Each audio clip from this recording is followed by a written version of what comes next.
শুভ সকাল বন্ধুরা, তোমরা সবাই কেমন আছো? আশা করছি তোমরা সবাই ভালো আছো।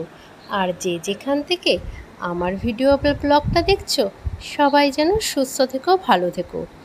আমি মৌ, আমার এই ছোট্ট পরিবারে তোমাদের সকলকে স্বাগত। তোমাদেরকে সাথে নিয়ে রোজকারের মতন আজকের ভিডিও ব্লগটা শুরু করছি।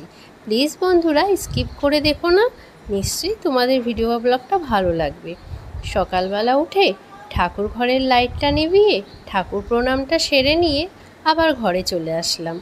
এবার বিছানার চাদর টাদরগুলো একটু নোংরা হয়েছে, ভাবছি কি আজকে বিছানার চাদর টাদরগুলো একটু পাল্টাবো, বালিশের ওষার টোষারগুলো একটু কেচে নেব। আর তারপরে দেখলাম ওপরও একটু হালকা হালকা ঝুল পড়েছে। আর আমার অভ্যাসটা বলো তো কি, যখন আমি ঘর ঝাড় দিই তখন যদি কোথাও একটু আধটু ঝুল দেখতে পাই, তখন সেটা আমি হাতের ঝাঁটা দিয়েই ঝেড়ে ফেলি। তা বিছানার উপরের ওই দিকটা তো আর দেখা হয় না, বা ওই দিকটা ঝাড় দেওয়া হয় না বলে ওটা দেখি না। আজকে চাদর পাল্টাচ্ছি যখন, ভাবলাম কি পাখার আশেপাশে ওপরটা একটু ঝেড়ে নিলাম দেখে। তারপরে ওই বিছানার চাদরটা তুলে তলের বিছানার চাদরটা ভালো করে ঝেড়ে ওপরে আরেকটা ধোয়া কাঁচা চাদর আমি পাল্টে নিলাম। এবার চারিদিকে জানো তো, বিছানাটা ভালো করে টেনে টুনে পরিষ্কার করে যদি গুজে টুজে না ভালো করে পাতো, তাহলে দেখতে ভালো লাগে না। আর তারপরে বিছানাটা ঝাড়ার সাথে সাথে না, ড্রেসিং টেবিলটা পাশে রয়েছে তো, এর মধ্যে না ধুলোটা এসে পড়ে। তাই বিছানা ঝাড়ার সাথে সাথে প্রতিদিনই আমি ওখানে একটা ন্যাকড়া থাকে, ওটা দিয়েই আমি কাপড়টা দিয়ে ভালো করে আয়নাটা আর এই একটু ড্রেসিং টেবিলটা মুছে নিই। কারণ রাস্তার পাশে ঘর তো, একটু ধুলোটা বেশিই আসে। আর আমি জানলা দরজা সবসময় বন্ধ করে থাকতে ভালোবাসি না, আমার যেন খোলামেলা আলো বাতাসের মধ্যে থাকতেই আমার বেশি পছন্দ। তা বদমাসটা তো সমানে বদমাইশি করে যাচ্ছে। আর এদিকে ভাবলাম তাহলে বিছানাগুলো যখন চাদর পাল্টাই না, তখন ওই খাটটাটগুলো একটুখানি মুছে নিই। কারণ ধুলো পরে বোঝায়, প্রতিদিনই তো মোছা সম্ভব হয় না। হাজারো কাজের ব্যস্ততার মাঝে হয়তো সপ্তাহে এক আধ দিন একটু মোছা হয়। তা যাই হোক, সেটাই করে নিচ্ছি। তারপরে যেগুলো খুলেছি বা কাচা ধোয়া করতে হবে, ভাবলাম কি একটুখানি যে এইগুলো একটু সার্ফ জলে ভিজিয়ে রাখি, তাহলে স্নান করার সময় কাচলে অনেকক্ষণ ভেজানো থাকবে। আর ঘরে রান্না বান্না যত কাজ আছে ওগুলো যদি আস্তে আস্তে সেরে নিই, আর এইদিকে কিছুক্ষণ ঘন্টা দুয়েক ভেজানো থাকলে নোংরাটা ভালো পরিষ্কার হয়। তোমরা দেখবে যত নোংরা হয়, তুমি যদি সঙ্গে সঙ্গে সার্ফ দিয়ে যদি সঙ্গে সঙ্গে কেচে নাও না, তাহলে বেশি সার্ফ লাগে। আর তুমি যদি কিছুক্ষণ আগে বা ঘন্টা দুয়েক আগে কাচার আগে যদি ভিজিয়ে রাখো, তাহলে নোংরাটা না ভালো পরিষ্কার হয়। তা যাই হোক, আমি একটু আগে ভিজিয়ে রাখি। আর ছেলেরগুলো তো হালকা নোংরা, প্রতিদিনই পরে, ঘামের গন্ধ আর যা বদমাইশি করে, ওগুলো একটু স্নান করার সময় রোজ কেচে দিই। তা যাই হোক, ওগুলো ভিজিয়ে রেখে ঘরে চলে আসলাম। এবার একে একে সব ঘরগুলো ঝাড় দিতে হবে। আর এই দিকের ঘরটা দিয়ে শুরু করেছি। এটা হলো বেডরুম, এটাই আমরা রাতেরবেলা শুই টুই। দিনের বেলা আর রাতেরবেলা একটু শোয়ার জন্যই এই ঘরটা ব্যবহার হয়। আর এই বল খুঁজে পাচ্ছে না, তারপরে বলটা পেয়ে গেলাম, আলমারির তলায় ছিল। এইদিকে ঘরগুলো ঝাড় দিয়ে নিচ্ছি। এবার ঝাড় দিয়ে এইদিকে একটা ঘর না, ওইদিকে আরও 2-3টে ঘর আছে। প্রতিদিনই দেখো, বাসি ঘর তো ঝাড় দিতেই হবে না, না ঝাড় দিলে তো হবে না। হয়তো ঘর মোছা রোজ না মুছলেও একদিন দুদিন বাদে মুছলেও হয়, যেহেতু লোকজন আসা যাওয়া আমাদের বাড়ি নেই বেশি। ওই আমার ছেলের বদমাইশির জন্যেই আমি ঘরের কোনো জিনিস গুছিয়ে রাখতে পারি না বা ঘর পরিষ্কার করে রাখতে পারি না। যাদের বাড়ি আমার মতন একটা বাদর আছে, বাদর আছে, তারা তো জানে। কি করে রেখেছিস? হ্যাঁ, তো তোকে ছিঁড়তে বলেছি? আমি বলেছি নিবি, এটা নষ্ট হয়ে গেছে, নিবি? বই পড়ছিস এখন, বই পড় ভালো করে। তারপরে শ্বশুরকে বলেছিলাম একটু আচার করব বলে, আগের দিনে তোমাদের পোস্ট করেছি না আমের আচার, সেইটা পরে পোস্ট করেছি। আর আচার করব বলে উনি 2 কেজি না বাজার থেকে আম নিয়ে এসছে।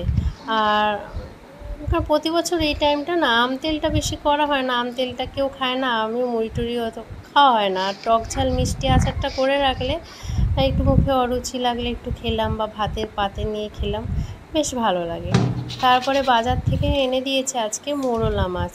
চেনো তো মাছগুলো তোমরা সবাই কম বেশি এই মাছের নাম জানো। এটা হলো পুকুরের দেশি মোরলা মাছ। এই মাছটা এনেছে, আর কিছু ওই জ্যান্ত ট্যাংরা মাছ এনেছে। এই যে, তা ভাবছি এই মোরলা মাছ দিয়ে আজকে আর ট্যাংরা মাছটা একটু রেখে দেবো, না দুটোই করি, কি করব বুঝে উঠতে পারছি না।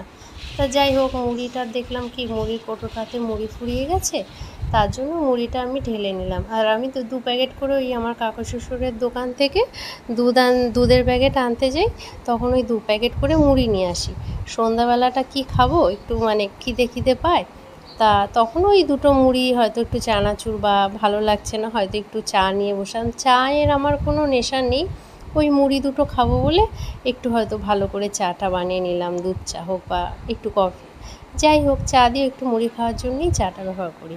আর দেখো আমগুলো কুড়িয়ে এনে রেখেছি, ছেলেকে বলি, মানে আমাদের বাড়ির গাছের মধ্যে নিচে পড়ে মাটি টাটি লেগে যায়, ওকে যখন বলি যে আমটা যখন রাখবি না একটু ভালো করে ধুয়ে এনে রাখবি, ও বলে আমি পারবো না। তা আমের গায়ে দেখলাম কী সব লেগে রয়েছে, তাই ধুয়ে এনে রাখলাম।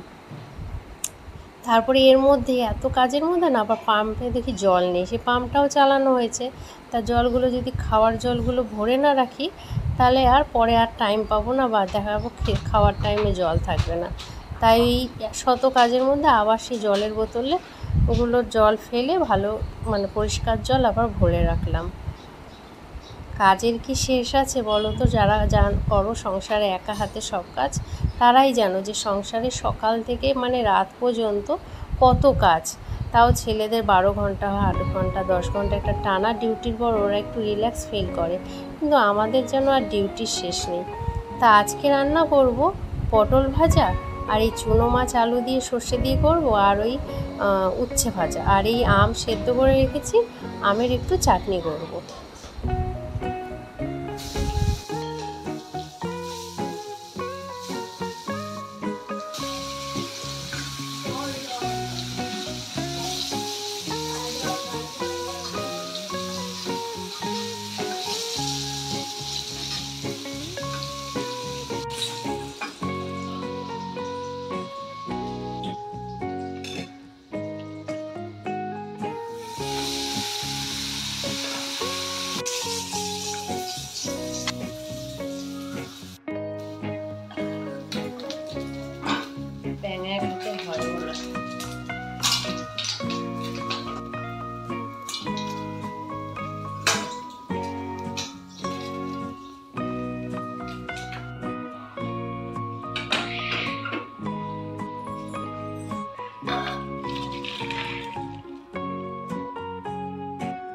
তারপর রান্না হয়ে গেছে, উচ্ছে ভাজা করেছি, পটল ভাজা, আর এটা আমের গুড় দিয়ে করেছি চাটনি, আর এটা ওই যে সর্ষে দিয়ে কি যা বললাম, মোরলা মাছের সর্ষে দিয়ে ঝাল। এই হলো আজকের দুপুরের রান্না।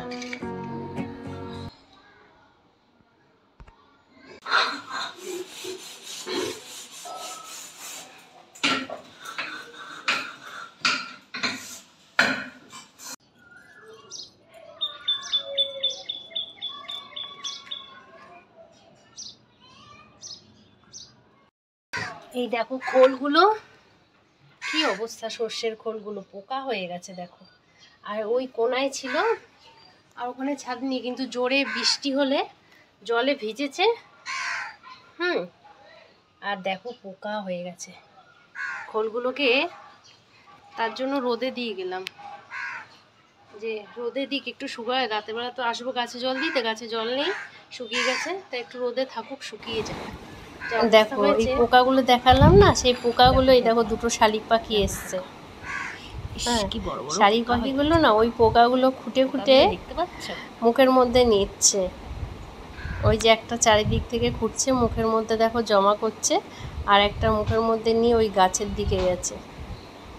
খড়গুলো রোদে শোকাক, রাতেরবেলা যখন হাঁটতে আসবো গাছে জল দেবো, তখন খড়গুলো একটা প্লাস্টিকে তুলে রাখবো।